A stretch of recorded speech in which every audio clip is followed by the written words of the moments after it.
In this video, we want to go on to the integrated rate law. And the integrated rate law is a very cool bit of mathematics using some calculus where we can take our two ways that we describe the rate and turn them into a much more powerful equation. So if we have an equation where A is getting converted into B, so just a very simple generic equation, we know that the rate for this reaction will be equal to negative change in concentration of A over change in time. We've seen that, that was our original definition of how it is that we measure rate. And we also know that if it is a first order rate law, then that the rate is going to be equal to K times the concentration of A. Well, since both of these things are equal to the rate, that means that we can set these two things equal to each other. So this is also true. Well, we're one step away from taking this and doing some calculus on it. And so I'll show you how it is that we're going to do that. So, calculus, it's very exciting. Okay, so I am going to warn you guys that we are doing a little bit of calculus here, but you do not have to know calculus for this class, so don't be stressed if you don't know how this works, if you don't understand what I'm doing. In fact, you can skip over the next couple of minutes in the video and move on to the next part, but it's kind of cool, so, give it a shot. So we can take that equation that we had, and instead of putting delta, we can put just the letter D, and D is what's used in calculus when we're either doing derivatives or we're about to integrate something. And we're going to rearrange this equation. So we'll rearrange it so that the A is over here on the same side as the dA, and then we're going to move the dt over to the same side as the K, and we'll also go ahead and multiply both sides by -1. So we get this. Well, now this, we can take this and integrate it. All right, so we're going to integrate it. The left side of the equation, we will integrate from our concentration of A at time 0 up to the concentration of A at time t. And the right side of the equation, we can integrate from 0 up to t. Now K, because it's a constant, we can pull it outside of that integral, and we'll also pull the negative out. Well, the thing over on the right is really easy. If you go from 0 to t of dt, you integrate that, you're just going to get t. The thing on the left is a little bit more complicated because it is a definite integral. And so we'll get a difference, all right? And then whenever you integrate 1 over a value, so if you had dx over x and you integrated that, you get the natural log of x. Well, here we're going to get the natural log of the concentration of A. So natural log of concentration of A at times t minus the natural log of the concentration of A at times 0. Now, due to the rules of logarithms, we can rewrite this equation in a slightly different manner, and when we do that, it will look like this. The natural log of this ratio, the concentration of A at time t, divided by the concentration of A at time 0, is equal to negative kt. Well, this is the integrated rate law for a first order reaction. This is an incredibly useful reaction. So next, we want to convert this into a linear equation. So we can rewrite this equation. I'm actually just taking the equation that we used a minute ago. This equation, I'm rewriting it here. So we can rewrite this equation, and now we're going to move this natural log of the concentration of A at time 0 over to the right side of the equation. So we're going to add it to both sides of the equation. And when we do, we get this. Well, this is still the integrated rate law, but it is in a new form that is a linear equation where y is equal to mx plus b. If on our y-axis we plot the natural log of the concentration of A at time t, and on the x-axis we plot t, then we'll have yx. Negative k will be equal to the slope, and our intercept will be equal to negative a at time the natural log of A at time 0. All right, the consequences of this are this. If we have an equation that is first order, then when we plot it, natural log of A versus time, it'll be linear. Furthermore, if we plot a reaction, we plot the data for natural log of the concentration of A versus time, and it's linear, then that also means that it's first order. So if it's first order, we'll get a straight line when we do this plot. If we do this plot and we get a straight line, it must be first order. So it goes both ways, and that is really, really convenient. So I need to show you an example of a first order process. So I've got one here where we've got methyl isonitrile. This is where you can see we've got a bond here between carbon and nitrogen, and we break that bond and make a new bond between carbon and carbon. Turns out this is a first order process. So it is a first order process. Now, I'm not going to require that you just believe me on that. I will show you some evidence of that here shortly. So this is the chemical equation for the conversion of methyl isonitrile into acetonitrile. And we have a rate law that looks like this. So it is a first order rate law.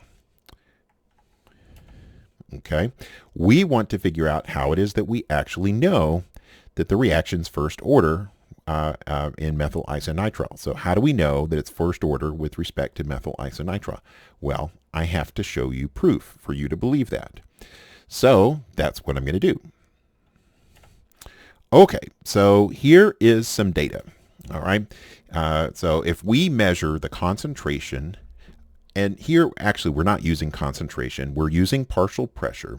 And since partial pressure is directly proportional to the concentration, it's okay to use the partial pressure in place of concentration here. So we're going to use the partial pressure of CH3NC versus time.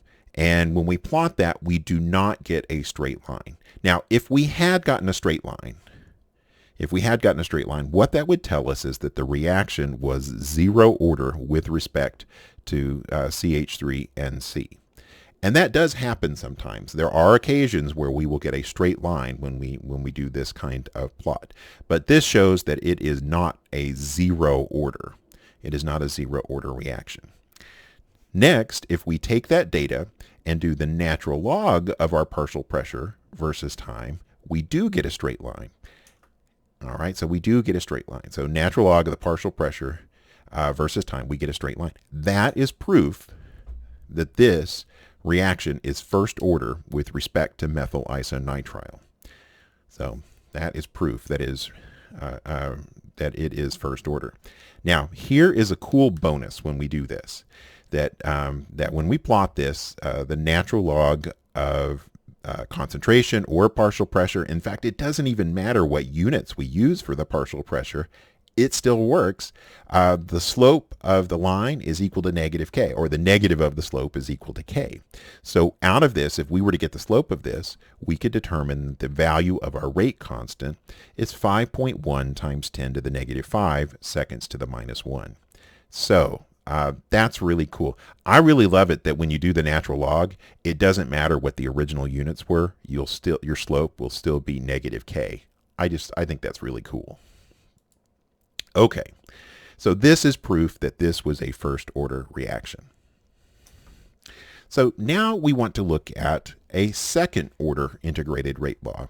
And second order works just like the first order, except instead of our equation on the right side of the equation being k times the concentration of A, it's k times the concentration of A squared because it's second order.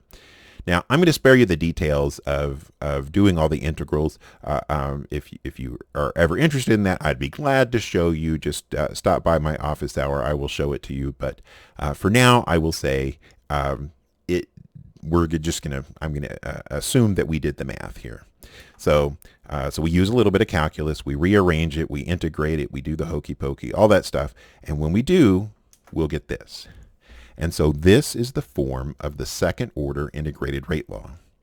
All right. Again, this is in the form of y equals mx plus b. X is still the time. So the x-axis, the x value is still the time. But on the y-axis, we've got 1 over the concentration instead of the natural log. So If we have a reaction that is second order, when we plot 1 over the concentration versus time, we will get a straight line. That's what this tells us. And bonus, the slope of that line will be equal to k. All right, so let's again show a little bit of proof. I'm going to go through all the possibilities before we get to the second order. So first thing, so if reaction second order, we'll get a straight. Oh yes. So this is the same logic that we used earlier. If a reaction is second order, we'll get a straight line. If we get a straight line when we plot 1 over A versus time, then it's second order. All right, so it works both ways.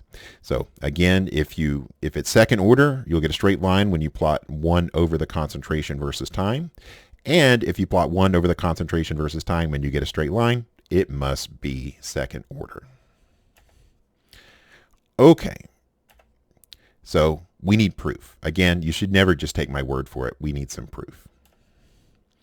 So here is our proof. We're going to look at this reaction that is second order, and you know it is because I'm telling you that it is.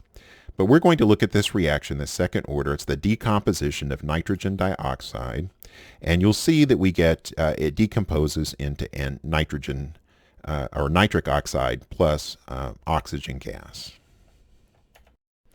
All right, this will give the following data. All right, so here is our data. And the very first thing that we're going to do is we're going to plot the concentration as a function of time. So time, and here's concentration. So if we do this on the x-axis and the concentration on the y-axis, if that was linear, then that would show that it was 0 order.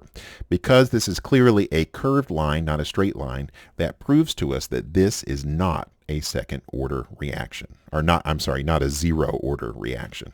So it is not 0 order with respect to nitrogen dioxide. So next, we're going to look at time and natural log of the concentration. So we'll have natural log of the concentration on the y-axis. All right, so we'll do this one, and we'll see if it's linear. If this one's linear, that will prove to us that this is first order. So there's our data again, and we plot it, and you will see that this is not a straight line. Because this is not a straight line, it is not first order. Now, I want to caution you. Looking at this graph, you can clearly see that we've got those data points, the little black dots as we go along, and I got a red line there to help you see that this is a curve. But imagine if I removed that red line from this graph. You could convince yourself that those were a straight line. Like, you know, if you kind of squinted a little bit and drew a ruler in and maybe weren't looking too closely, you could convince yourself that that's pretty darn close to a straight line, and that would convince you that this would be a first order reaction, and you would be incorrect. It is not a first order reaction. So don't be tricked by the almost straight line. It turns out if you take any data and plot natural log of that data versus time, or natural log versus time, it's going to come out pretty close to linear, but this one is not. All right, next thing, we'll do 1 over the concentration versus time, and this is our test to determine if the reaction is second order.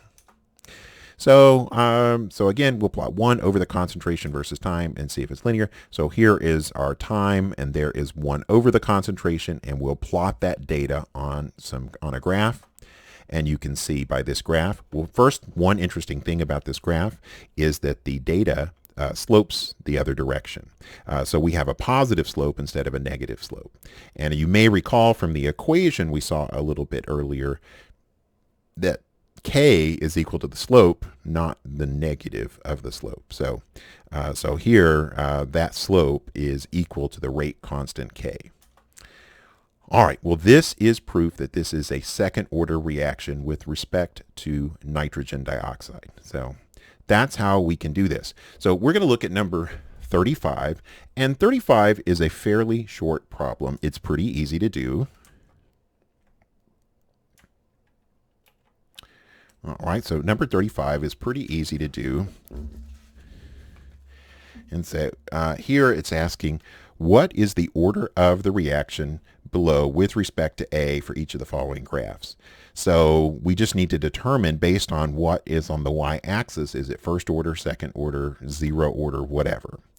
And here, 1 over concentration versus time is linear. This is evidence that it is second order in A. All right. For the next part here, we've got concentration versus time is linear.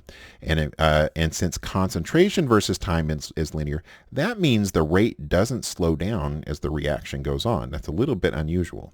But that is a case where it is zero order with respect. So zero order with respect to A. So zero order in A.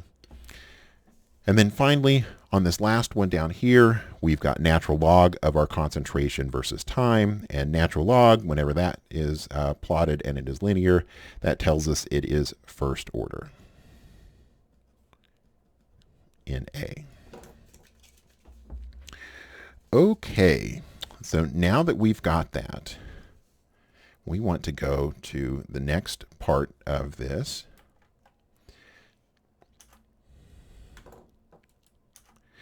And we're going to talk about half-life. So the half-life, the definition of half-life is the amount of time it takes for 1/2 of our reactant to get used up.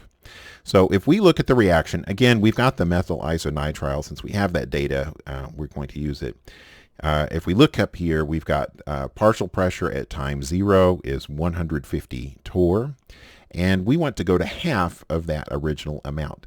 Again, partial pressure is directly proportional to concentration. So when that partial pressure gets cut in half, the concentration is also getting cut in half. So when it goes from 150 down to 75, that will be 1 half-life. Well, you'll see that that comes in at about, let's say, 13,000 seconds. Interestingly, if we go out another 13,000 seconds, we'll see that it goes down by half again. If we were to go out another 13,000 seconds, almost to, let's see, almost to what, 40,000, we would be half of this 35. And since it's going half each time, that means technically it never reaches 0. This is an example of an asymptote or an asymptotic line. So it'll get closer and closer to 0, but it'll never actually really go all the way to 0. Conveniently though, if we just wait a couple of, we'll see, each one of these 13,000 seconds is several hours. If we were just like to wait over the weekend, we would find that it would be very, very close to 0. All right. Well, we want to use the math that goes with those integrated rate laws. So A at T1/2, so that's the half-life, is 1/2 of the original amount, then that means that this is true. So concentration of A at time t is equal to 1/2 the original amount, the concentration of A at time 0. All right, well, we're going to take that number and put it into, or those values, and put it into this equation.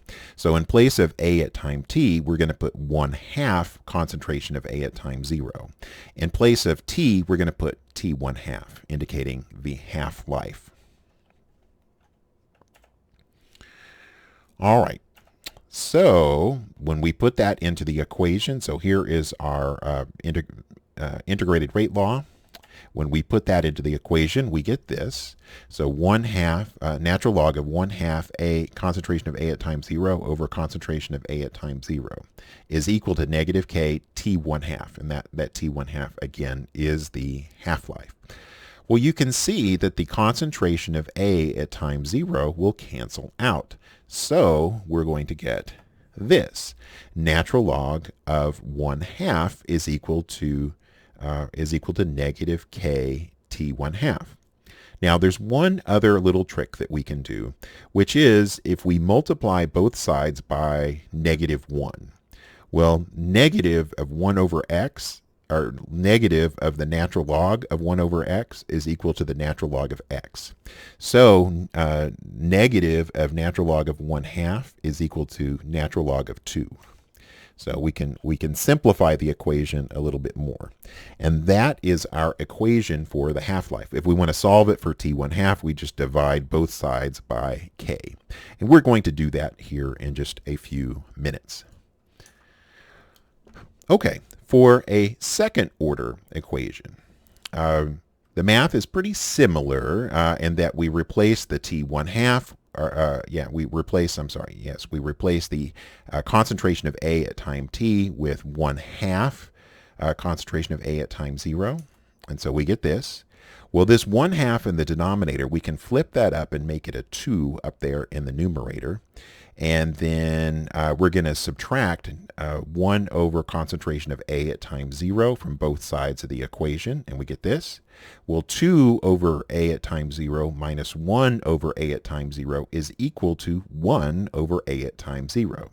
So 1 over the concentration of A at time 0 is equal to K times t1/2.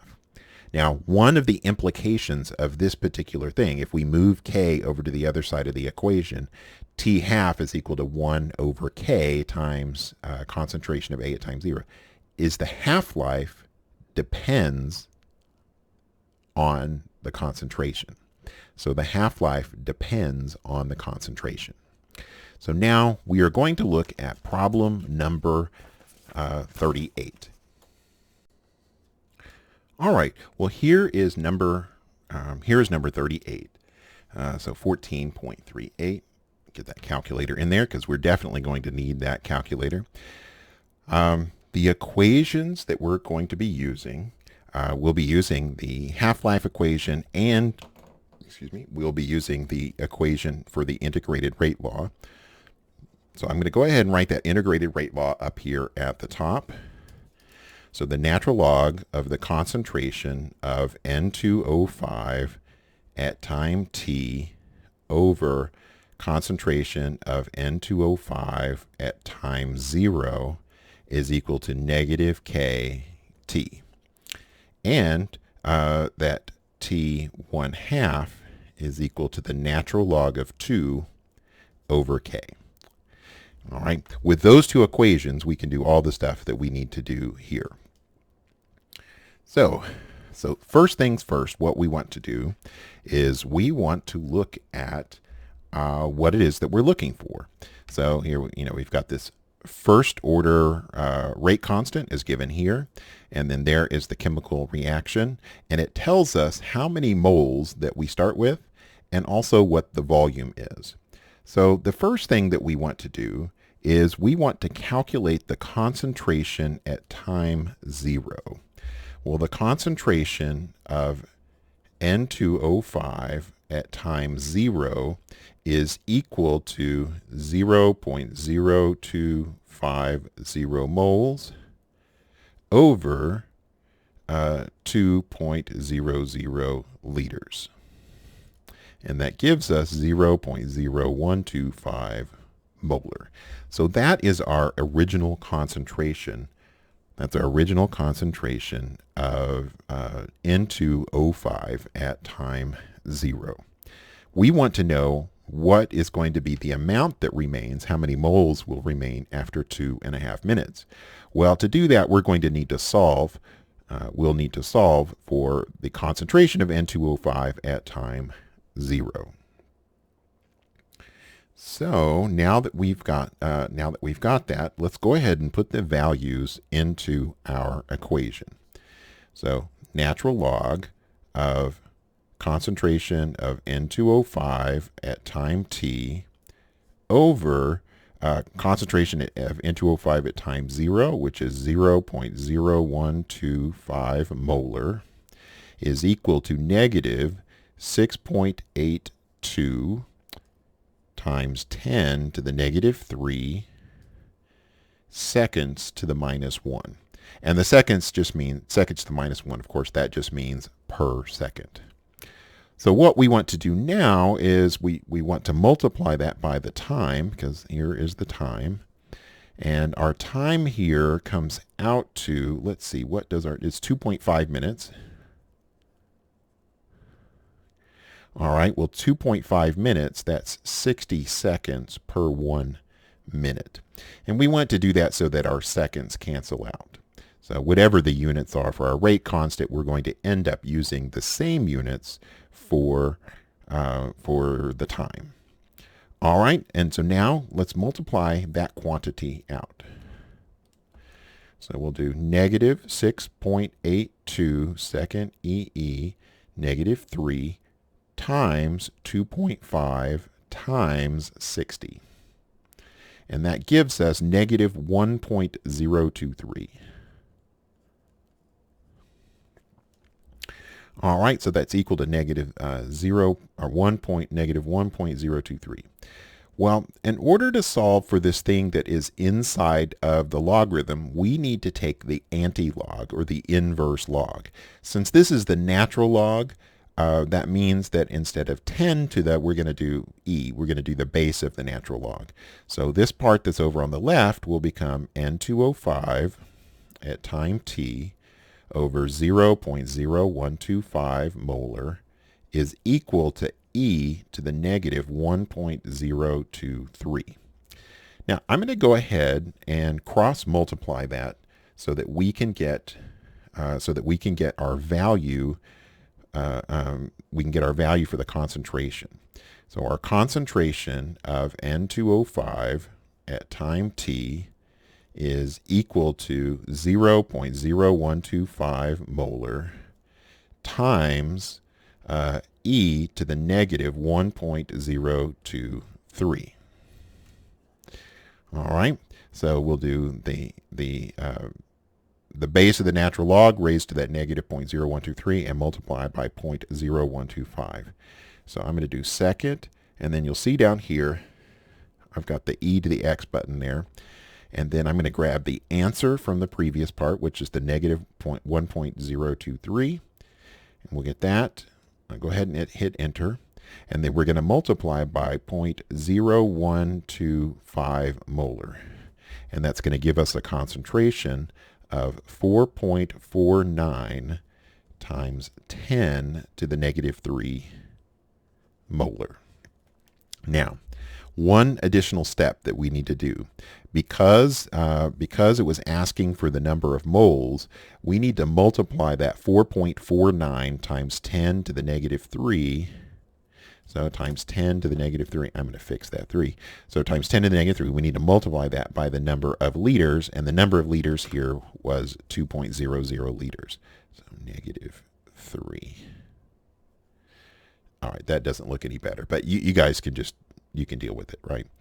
All right, so 4.49 times 10 to the negative 3 moles per liter times 2.00 liters. And I'm just going to take that number that's still on the calculator, multiply by 2, and we will get 8.99. So we'll call it 8.99 times 10 to the negative 3 moles. And so that is the number of moles that are present after 2.5 minutes. Okay. So that was pretty straightforward. So now what we want to do is we want to see how many minutes will it take for the quantity of N2O5 to drop to 0.0100 molar. All right, so 0.0100 molar. Well, what that means is we're going to use the same equation that we had up here, and we already have our original concentration of N2O5, the concentration at time 0. So that was given to us, or that we calculated that at 0.0125. What we need is we need the concentration of N2O5 at time t. All right, and then we're going to solve for t. Well, it's 0.0100 moles. So 0.0100 moles divided by 2.00 liters. And you barely even need to do the calculator on this, but you know, better safe than sorry, right? Divided by 2, we'll get 0.005. So 0.00500 molar. So now we can put that number into our calculator, or into our equation. All right, so natural log the concentration at time t, we just got that, 0.000500 molar. And the concentration at time 0 was 0.0125, so 0.0125 molar. And then negative, or equals, negative K, and K was 6.82 times 10 to the negative 3 seconds to the minus 1, and then T. We're going to solve for T. Okay, so T is equal to the natural log of 0.00500 over 0.0125, and then we're going to divide that by negative 6.82 times 10 to the negative 3 seconds to the minus 1. Because of that seconds to the minus 1, and I wrote that unit on purpose, because of the seconds to the minus 1, we're going to get our answer in seconds. We'll have to convert that into minutes. No big deal. We can handle that, but just be aware of your units when you're doing this. All right, so 0.005, and that was already in our answer, divided by 0.0125, and that gives us this number. We're going to take the natural log of that quantity, so I'll pick out that answer. So the natural log of 0.4, all right, and that's going to give us this, and we're going to, so that's the value of that number on the top, and then we're going to divide by negative 6.82 times 10 to the negative 3, and that gives us 134, and we only have 3 sig figs here, so we're going to do 134 seconds. All right, convert that into minutes real quick. So we'll multiply by 1 minute over 60 seconds. So we'll divide that by 60. And that gives us, again, 3 sig figs. We'll call that 2.24 minutes. All right, we've got one last equation here, and the last equation is, what is the half-life of this at 70 degrees? The whole reaction here was at 70 degrees, so of course if we change the temperature, the rate constant will change. So we need to do it at constant temperature when we're looking at all of this. So what is the half-life at 70 degrees Celsius? Well, again, we're going to use this equation, so T 1/2 is equal to the natural log of 2 over K. So the natural log of 2 over 6.82 times 10 to the negative 3. And that rate constant is in seconds to the minus 1, which means that our answer in the half-life will be in seconds, and we're going to leave it as seconds. So we'll do natural log of 2 divided by 6.82 second EE negative 3. And that gives us, let's see, 101.6. Again, we're going to do 3 sig figs, so we're going to call that 102 seconds. And that is the answer to our half-life. And here, that was the number of minutes. All right, well, that is the solution to number 38. I'm going to stop the video for this section. Our next section, we're going to be looking at how temperature affects the rate of reaction. Very cool.